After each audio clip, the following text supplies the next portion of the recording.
24/7 এই হচ্ছে AGT live 24/7 This is AGT Live 24/7 এই যুদ্ধের মুখে তাদেরকে ঠেলে দেওয়া হচ্ছে খাবার সংগ্রহ করবার জন্য। এখানে যুদ্ধের আক্রমণে তারা তো সেখানে প্রাণে মারা পড়বেন, তারা তো দেশে ফিরে আসতে পারবে না। কোনো কথাই ভারত সরকার শুনতে রাজি না।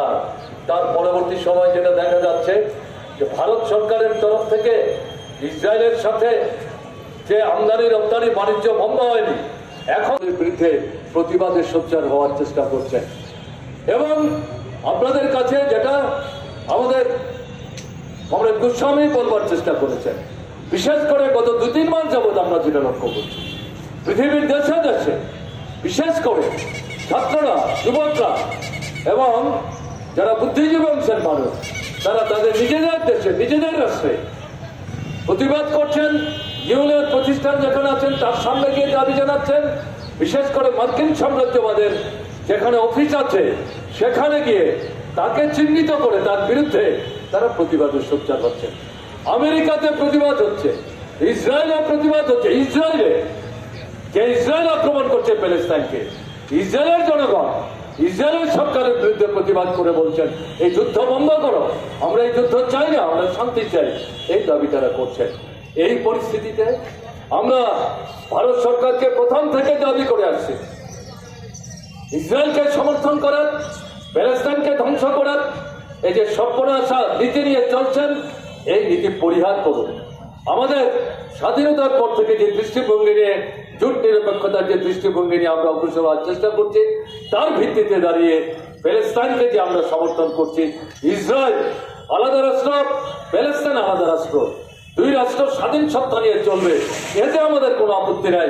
কিন্তু ইসরায়েল প্যালেস্টাইনকে ধ্বংস করবে না, কি কারণ, কেন আমরা সমর্থন করবো? এটা চলতে পারে না। কাজেই এই অবস্থান ভারত সরকারকে গ্রহণ করতে হবে, এই দাবি ভারত সরকারের দিক থেকে তুলতে হবে এবং ইসরায়েলের সাথে এই অস্ত্রের আদান প্রদান এটা বন্ধ করতে হবে। ইসরায়েলের সেনাবাহিনীর সাথে ভারতের সেনাবাহিনীর কোন রকম যোগাযোগ সেখানে রক্ষা করা যাবে না। যদি যোগাযোগ গড়ে ওঠে এটাকে অবিলম্বে বাতিল করতে হবে।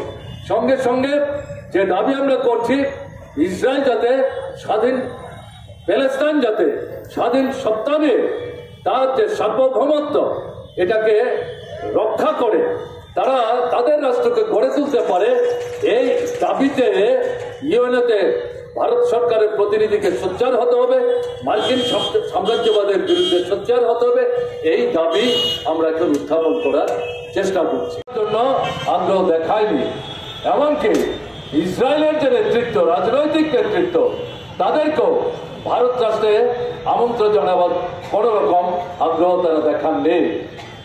বিজেপি সরকার বাজপেয়ীর নেতৃত্বে যখন তৈরি হলো, তখনই দেখা গেল ভারত সরকারের এই আন্তর্জাতিক যে নীতি, বিশেষ করে প্যালেস্টাইন সম্পর্কে, ইসরায়েল সম্পর্কে, তার মধ্যে ছেদ ঘটিয়ে তারা বিকল্প দৃষ্টিভঙ্গি নিয়ে অগ্রসর হওয়ার চেষ্টা করতে আরম্ভ করে।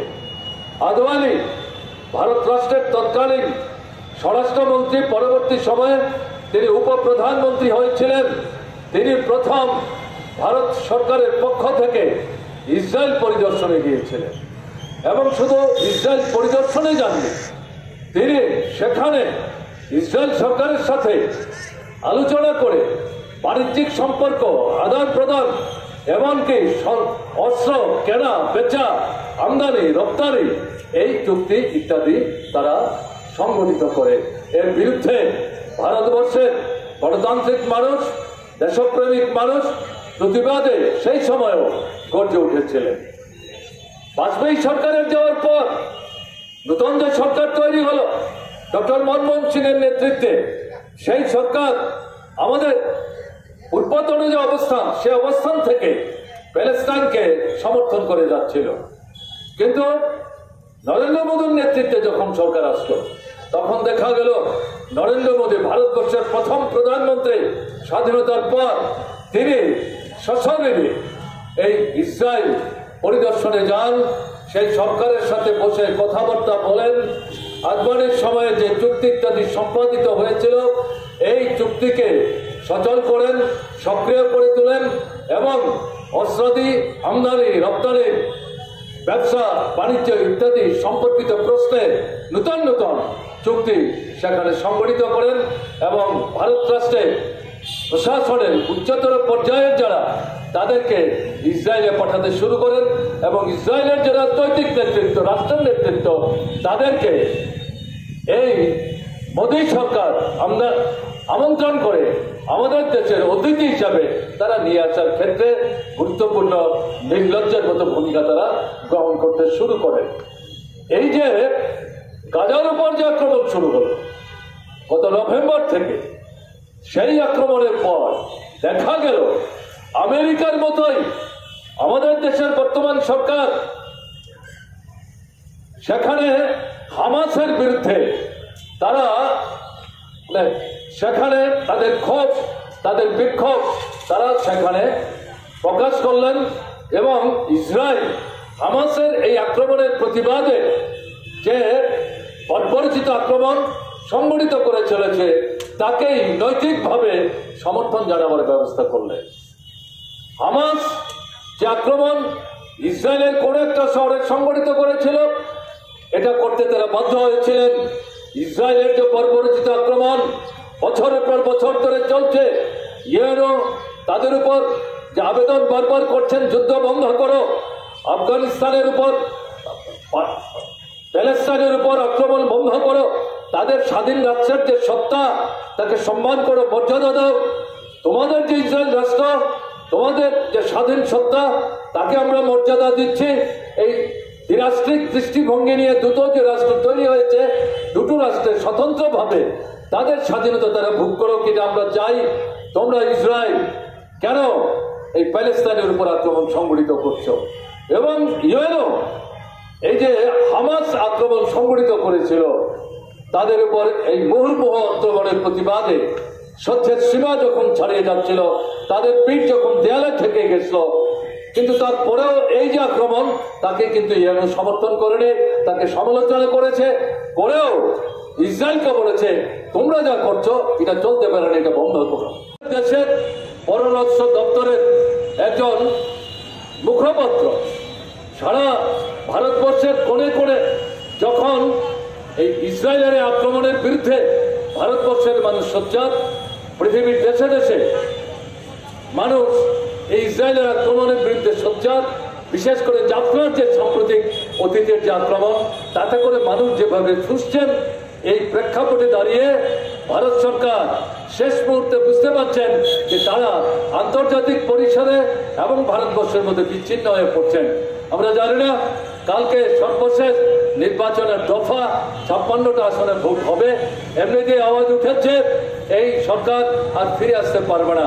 এই শেষ রক্ষা করবার জন্য এটা কৌশলী রাজনৈতিক অবস্থান কিনা জানি না, এই পররাষ্ট্র দপ্তরের জনপ্রিয় মুখপাত্র আজকে যেটা বলবার চেষ্টা করলেন এতদিন পর 9 মাসের ব্যবধানে, যে না আমাদের দেশের ভারত সরকারের এই যে 1980 সালে প্যালেস্টাইন স্বাধীন যে রাষ্ট্র তাকে যে সমর্থন জানিয়েছে আমরা এই অবস্থান অনুসরণ করছি, সেই অবস্থান নিয়েই প্যালেস্টাইনের স্বাধীন সত্তাকে আমরা সমর্থন করছি।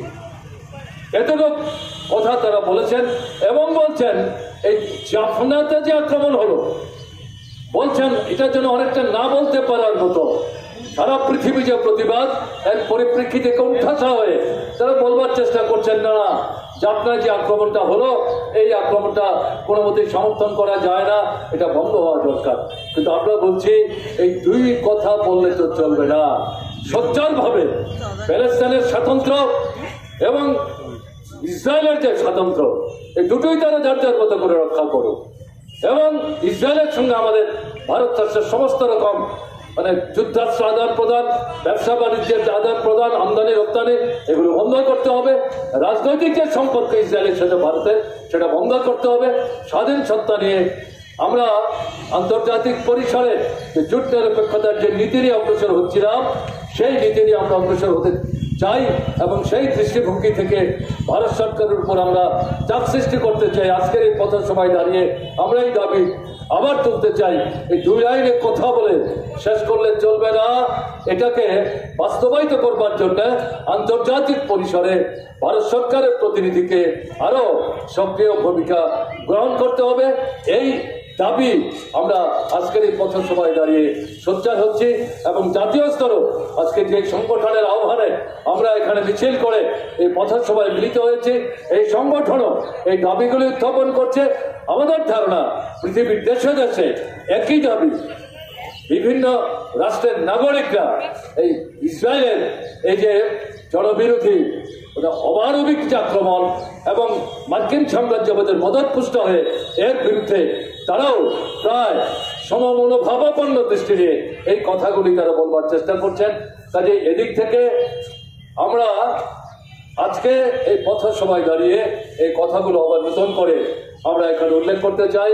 আপনাদের কাছে যেটা বলবো, শুধু আমরা এর আগেও কয়েকবার এই ইসরায়েলের আক্রমণের বিরুদ্ধে প্যালেস্তাইনের পক্ষে গত 8-9 মাসের মধ্যে আগরতলা শহর, ত্রিপুরার বিভিন্ন মহকুমাতে সমাবেশ, মিছিল, কনভেনশন আমরা সংগঠিত করেছি। যতক্ষণ এই যুদ্ধ বন্ধ না হচ্ছে এবং প্যালেস্তাইনের স্বতন্ত্র অস্তিত্ব স্বীকৃতি না পাচ্ছে, ইসরায়েল যতক্ষণ পর্যন্ত প্যালেস্তাইনকে মেনে না নিচ্ছে, ততক্ষণ পর্যন্ত আমাদের কিন্তু আন্দোলন অব্যাহত রাখতে হবে। যদি মনে করেন যে আমরা আজকে মিছিল করলাম, এখানে আমরা আবার দাবি সোচ্চার হলাম, এরপরে আমাদের আর কিছু করার থাকবে না, এটা মনে করলে ঠিক হবে না। সাম্রাজ্যবাদকে বিশ্বাস করবেন না। মার্কিন সাম্রাজ্যবাদ সারা পৃথিবীর বুকে একটা যুদ্ধের উন্মাদনা তারা তৈরি করে রাখবার চেষ্টা করছে। অর্থনৈতিক দিক থেকে তারাও বিপন্ন অবস্থার মধ্যে তাদের অর্থনৈতিক অবস্থাকে রক্ষা করবার জন্য যুদ্ধাস্ত্র যে তৈরি করছে, তাদের দেশে যুদ্ধাস্ত্র তৈরি করবার যে শিল্প, এই শিল্পকে বাঁচিয়ে রাখবার জন্য পৃথিবীর দেশে দেশে এলাকা এলাকায় নানাভাবে তারা এই যুদ্ধ চালিয়ে রাখবার চেষ্টা করছে। তাই আজকে প্যালেস্তাইনের পক্ষে দাঁড়ানোর অর্থ, ইসরায়েলের বিরুদ্ধে কথা বলার অর্থ, মার্কিন সাম্রাজ্যবাদের বিরুদ্ধে, পুঁজিবাদের বিরুদ্ধে, সাম্রাজ্যবাদের বিরুদ্ধে আমাদের যে স্লোগান, সাম্রাজ্যবাদের বিরুদ্ধে আমাদের যে সংগ্রাম, এই সংগ্রাম সমর্থক এই দৃষ্টিভঙ্গি নিয়ে যতদিন পুঁজিবাদ থাকবে, যতদিন সাম্রাজ্যবাদ থাকবে, তাকে নিশ্চিহ্ন করবার জন্য আমাদের এই সংগ্রামও অব্যাহত ধারায় আমাদের চালিয়ে যেতে হবে। এই প্রতিজ্ঞা নিয়ে, এই শপথ নিয়ে আজকে এখান থেকে আপনারা যাবেন, এই বিশ্বাস নিয়ে আপনাদেরকে অভিনন্দন জানিয়ে আমি আমার কথা বলা শেষ করছি। আমার নমস্কার। বিস্তৃত পরিসরে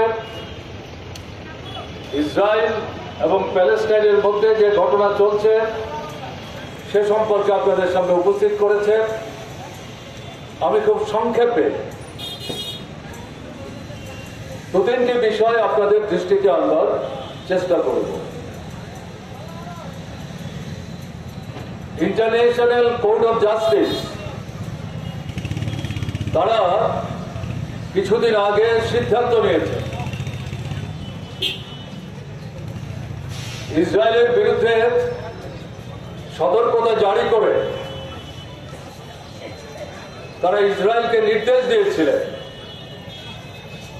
প্যালেস্তাইনের বিরুদ্ধে আক্রমণ বন্ধ করো, গাজার বিরুদ্ধে আক্রমণ বন্ধ করো এবং বিশেষ করে জাফনা, যেখানে প্যালেস্তাইনের অন্তর্ভুক্ত গাজার হাজার হাজার মানুষ বাড়িঘর ছেড়ে আশ্রয়বিহীন অবস্থায় জাফনাতে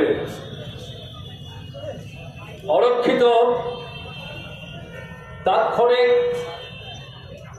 যে রক্ষা শিবির তৈরি করা হয়েছে তার উপর আক্রমণ বন্ধ করে তাদের এই সিদ্ধান্ত ইউএনওর মাধ্যমে ইসরায়েলকে জানাবার ব্যবস্থা করা হয়েছে। কিন্তু দুর্ভাগ্যের বিষয়, ইসরায়েল ইন্টারন্যাশনাল কোর্ট অফ জাস্টিসের এই যে সর্বসম্মত সিদ্ধান্ত, যার প্রতি ইউএনওর নৈতিক সমর্থন আছে, তাকে উপেক্ষা করে শুধু আক্রমণ সংঘটিত করে চলেছে ঘটনা দ্বারা। যে জাফনার কথা বললাম, অরক্ষিত আশ্রয়বিহীন মানুষ যারা, তাদের জন্য যে শিবির আপনার ক্যাম্প তৈরি করে, বাড়ি না, ঘর না, সেই শিবিরের উপর গত 26শে মে বিভৎস আক্রমণ সংগঠিত করেছে, বোমা নিক্ষেপ করেছে। তাতে এক নাগাড়ে 45-এর উপর মানুষ নিহত হয়েছে। এদের মধ্যে 20 থেকে 22 জন মহিলা এবং শিশু। এই যে ঘটনা, সারা পৃথিবীর মানবতাবাদী শান্তিকামী মানুষ যারা, যাদের মধ্যে ধারণা তৈরি হয়েছিল ইন্টারন্যাশনাল কোর্ট অফ জাস্টিস, ইউএনের মাধ্যমে তাদের যে নির্দেশ ইসরায়েলকে জানিয়েছিল, হয়তো নিশ্চয়ই ইসরায়েলের সম্বিত ফিরবে এবং তারা এই আক্রমণ বন্ধ করবে, কিন্তু তাকে উপেক্ষা করে যেভাবে এই বিভৎস আক্রমণ সংগঠিত করলো, তার প্রতিবাদে পৃথিবীর দেশে দেশে মানুষ সোচ্চার করছে। আপনারা যারা খবর রাখেন, গত অক্টোবর থেকে আক্রমণ সংগঠিত হয়ে চলেছে। এই 7 থেকে 8 মাসে প্যালেস্টাইনে 36,000 মানুষ তাদেরকে খুন করে ফেলেছে ইসরায়েল তাদের সৈন্যবাহিনীকে ব্যবহার করে। এই 36,000-এর মধ্যে প্রায় 40 থেকে 45 ভাগ হচ্ছেন মহিলা এবং শিশু। এবং তথ্যাদি যারা সংগ্রহ করছেন, আন্তর্জাতিক সংবাদ সংগ্রহকারী সংগঠন, সেই প্যালেস্টাইনে গিয়ে, গাজায় গিয়ে, জাফনায় গিয়ে তারা যা বলছেন যে 36,000 মানুষকে খুন করা হয়েছে, যারা চিহ্নিত হয়েছে। যদি পৃথিবীর মানুষ মনে করেন এটাই শেষ সংখ্যা, তাহলে ভুল করা হবে। দেশের সরকার ইসরায়েলকে প্রত্যক্ষ পরোক্ষভাবে সমর্থন করে চলছে, সবটাই করছে মার্কিন সাম্রাজ্যবাদের সাথে সম্পর্ক রক্ষা করে। মার্কিন সাম্রাজ্যবাদ যে দৃষ্টিভঙ্গি নিয়ে প্যালেস্টাইনকে ধ্বংস করার চেষ্টা করছে, সেই দৃষ্টিভঙ্গিকে পরোক্ষে আমাদের দেশের সরকার সমর্থন করছে। এবং আপনারা শুনছিলেন দেবব্রত গোস্বামী বলছিলেন, এই বিশেষ করে গাজাতে যারা বসবাস করছিলেন তাদেরকে সেখান থেকে উচ্ছেদ করেছে, গাজাকে প্রায় জনমানব শূন্য করে দিয়েছে। প্যালেস্টাইনে তাদের যে উন্নয়নমূলক কাজ, সেই কাজ করার ক্ষেত্রে প্যালেস্টাইনের হাজার হাজার লক্ষ লক্ষ শ্রমিক সেখানে কাজ করত, তাদের খেয়ে পড়ে বেঁচে থাকার জন্য। তাদেরকে এই আক্রমণের প্রেক্ষাপটে ইসরায়েল থেকে বের করে দিল, তাদের কাজ বন্ধ, খাবার বন্ধ। কিন্তু এটা করতে গিয়ে ইসরায়েলি সমস্যায় পড়ল, তাদের উন্নয়নের কাজের জন্য তারা শ্রমিক খুঁজে পাচ্ছিল না। এই পরিস্থিতিতে ভারত সরকারের কাছে পৃথিবীতে আর কোনো দেশ নেই। ইসরায়েল তার প্রধানমন্ত্রী নেতানিয়াহু আমাদের দেশের প্রধানমন্ত্রীর সাথে কথা বলে, আপনার দেশ থেকে আমাদের দেশে এই উন্নয়নমূলক কাজের জন্য শ্রমিক পাঠান। আপনারা দেখেছেন ভারত সরকার সেখানে সম্মতি জানিয়ে বলেছেন, আমরা নিশ্চয়ই আপনাদের উন্নয়নমূলক কাজের জন্য ইসরায়েলে যাতে গিয়ে কাজ করে তার জন্য শ্রমিক আমাদের দেশ থেকে পাঠাবো। আমরা দেখবো কারা যেতে চান, জোর করে তো কাউকে আমরা পাঠাবো না। এই অবস্থান যখন নিলেন, ভারতবর্ষের ট্রেড ইউনিয়ন আন্দোলনগুলো, বিশেষ করে বামপন্থী দৃষ্টিভঙ্গি সম্পন্ন যেগুলো, তারা তীব্রভাবে প্রতিবাদ করলেন। পরবর্তী সময় আমরা দেখলাম শুধু বামপন্থী মনোভাবাপন্ন না, বামপন্থী মনোভাবাপন্নের বাইরেও যারা গণতান্ত্রিক দৃষ্টিভঙ্গি সম্পন্ন, এরকম যে শ্রমিকদের সংগঠন সর্বভারতীয় ক্ষেত্রে, তারাও বলল ভারতবর্ষ থেকে কোন শ্রমিককে ইসরায়েলে পাঠানো যাবে না। এবং ইসরায়েলে পাঠানোর অর্থ হচ্ছে ইসরায়েল প্যালেস্টাইনকে ধ্বংস করবার জন্য যে যুদ্ধ চাপিয়ে দিয়েছে বর্বরচিত কায়দায়, তাকে পরোক্ষে সমর্থন করা হবে। আমাদের দেশে কাজ নাই, আমাদের দেশে হাজার হাজার লক্ষ লক্ষ কোটি কোটি শ্রমিক, এটা ঠিক, কিন্তু এই শ্রমিকদের কর্মহীনতার সমস্যার সমাধানের জন্য ভারত সরকার আমাদের দেশের শ্রমিকদেরকে ইসরায়েলে পাঠাবে প্যালেস্টাইনকে ধ্বংস করবার লক্ষ্য নিয়ে, যে ইসরায়েল আক্রমণ সংঘটিত করছে তাদের উন্নয়নের জন্য। কিসের উন্নয়ন? যে রাষ্ট্র পার্শ্ববর্তী প্যালেস্টাইনকে ধ্বংস করছে সেই রাষ্ট্র কিসের উন্নয়ন করবে? এটা কি ধরনের পদক্ষেপ? কিন্তু আমরা লক্ষ্য করলাম শেষ পর্যন্ত ভারত সরকার আমাদের দেশ থেকে ইতিমধ্যে কয়েক হাজার শ্রমিককে সেখানে তারা পাঠিয়েছে। শ্রমিকরা কি বলছেন? যে আমরা নৈতিকভাবে ইসরায়েলের প্যালেস্টাইনের উপর যে আক্রমণ তাকে আমরা সমর্থন করি না, কিন্তু আমাদের দেশের সরকার আমাদের খাওয়া পড়ার কোনো ব্যবস্থা করতে পারছে না। বিশেষ করে কোভিডের আক্রমণের পর কোটি কোটি মানুষ, শ্রমজীবী মানুষ যেভাবে আমরা কাজ হারালাম, আমাদেরকে কল কারখানা, অফিস, আদালত বন্ধ করে সারা দেশের বুকে জরুরি অবস্থার মতো অবস্থা তৈরি করে যার যার রাজ্যে পাঠিয়ে আমাদের বলে দেওয়া হলো রাজ্যে যান, গ্রামে কাজ পাবেন, রেগার কাজ পাবেন, আমরা সরকার থেকে কাজের ব্যবস্থা করব। কোথায় কাজ? আমরা অভুক্ত, অনাহার, অর্ধভুক্ত, অনাহার মৃত্যু ঘটছে, সন্তান বিক্রি করতে বাধ্য হচ্ছে এবং পরিবারের পর পরিবার তারা অনাহার মৃত্যুর যন্ত্রণা থেকে নিজেদেরকে রক্ষা করবার জন্য নিজেরাই বিষ খেয়ে ফাঁসিতে ঝুলে তারা আত্মহত্যা করতে বাধ্য হচ্ছেন। এই পরিস্থিতিতে পরিবার পরিজনদের কথা ভেবে নৈতিকভাবে, নীতিগতভাবে ইসরায়েলের এই আক্রমণকে সমর্থন না করলেও উপায়ন্তবিহীন হয়ে আমরা বাধ্য হচ্ছে দুবেলার খাওয়ার সংসারের জন্য এই ইসরায়েলের এই যুদ্ধ ভূমিতে যেতে। এবং তারা ধ্বংস করে ফেলেছে, তার নিচে আরো কত হাজার মানুষ নিষ্প্রাণ সেখানে পড়ে আছেন, তাদের এখনো উদ্ধার করা সম্ভব হয়নি, সেই হিসেব এখনো বলা যাবে না। এই হচ্ছে বাস্তব ঘটনা।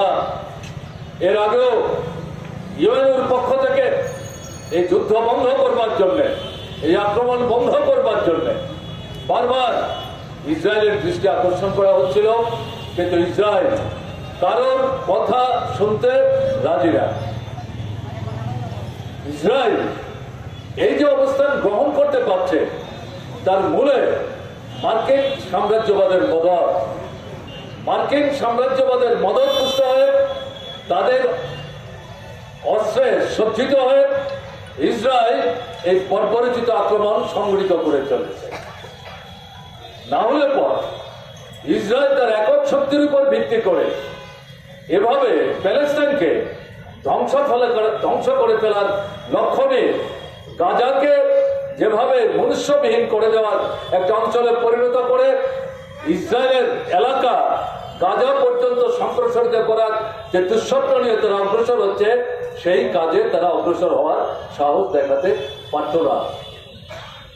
এই পরিস্থিতির মধ্যে দাঁড়িয়ে যে কথা বিশেষ করে আমরা আজকে বলতে চাইছি, আমাদের দেশের যে সরকার, ভারত সরকার, বিশেষ করে নরেন্দ্র মোদীর নেতৃত্বে বিজেপি সরকার, তারা ভারতবর্ষের ঐতিহ্যকে ধ্বংস করে দিয়ে ইসরায়েলের পাশে দাঁড়িয়ে পরোক্ষে ইসরায়েল এই যে প্যালেস্টাইনকে ধ্বংস করে ফেলবার চেষ্টা করছে তাকে অঘোষিতভাবে মদত দিয়ে চলেছে। ভারতবর্ষ স্বাধীন হওয়ার আগে 1946-47 সাল থেকে এই প্যালেস্টাইনের এই যে মুক্তি আন্দোলন, স্বাধীন প্যালেস্টাইন গঠন করার যে আন্দোলন, সেই আন্দোলনকে নৈতিকভাবে সমর্থন করে আসছিল। দেশ স্বাধীন হওয়ার পর স্বাধীন ভারত রাষ্ট্র এই প্যালেস্টাইনের আন্দোলনকে নিঃশর্তভাবে সমর্থন করছিল। এটা ভারত রাষ্ট্রের আন্তর্জাতিক দৃষ্টিভঙ্গির অঙ্গীভূত। ভারত স্বাধীন রাষ্ট্র ঘোষণা করেছিল। আমরা যেমন ব্রিটিশ সাম্রাজ্যবাদকে পরাস্ত করে আমাদের দেশের স্বাধীনতা আমরা অর্জন করেছি, আমাদের এই সংগ্রামে পৃথিবীর দেশে দেশে গণতান্ত্রিক মানবতাবাদী মানুষ যারা, তাদের নৈতিক সমর্থন আমাদের প্রতি তারা বাড়িয়ে দিয়েছেন। আমরাও এই স্বাধীন ভারত রাষ্ট্রের সরকারের পক্ষ থেকে নিঃসংকোচে আমরা ঘোষণা করতে চাই, পৃথিবীর প্রান্তে প্রান্তে যেখানে মানুষ গণতন্ত্রের জন্য, স্বাধীনতার জন্য, স্বাধীন রাষ্ট্র গঠনের জন্য লড়াই করবে, সংগ্রাম করবে, সেই সংগ্রামের প্রতি আমাদের নৈতিক সমর্থন থাকবে। এই দৃষ্টিভঙ্গি নিয়ে আন্তর্জাতিক পরিসরে ইসরায়েলের এই যে আক্রমণ, প্যালেস্টাইনকে ধ্বংস করার, তার বিরুদ্ধে জনমত তৈরি করার ক্ষেত্রে স্বাধীন ভারতবর্ষের সরকার গুরুত্বপূর্ণ ভূমিকা গ্রহণ করেছিল এবং 1980 সালে প্যালেস্টাইন যে রাষ্ট্র, এই রাষ্ট্রকে সরকারিভাবে ভারত সরকার স্বীকৃতি জানিয়েছিল। আমরা এখন লক্ষ্য করছি আমাদের স্বাধীন ভারত রাষ্ট্রের সরকার স্বাধীনতার পর বিজেপি সরকার আসার আগ পর্যন্ত ইসরায়েলের সাথে কোন রকম আন্তর্জাতিক সম্পর্ক তারা রক্ষা করত না। তার সাথে কোনো বাণিজ্যিক সম্পর্ক আদান প্রদান সেখানে করতো না।